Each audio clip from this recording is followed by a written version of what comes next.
শত মূল্য শহর মূল্য শ্যাম গ্রাম যে শতে শত হানাদারির সঙ্গে যুক্ত লড়ে মুক্তি সেনা তাদের কথা দেশের মানুষ কখনো ভুলবে না।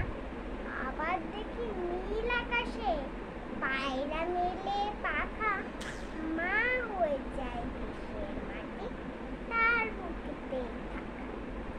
কাল যেখানে আধার ছিল আর সেখানে আলো, কাল যেখানে মন্দ ছিল আর সেখানে ভালো, কাল যেখানে পরাজয়ের কালো সন্ধ্যা হয় আর সেখানে নতুন করে রুদ্র লিখে যায়।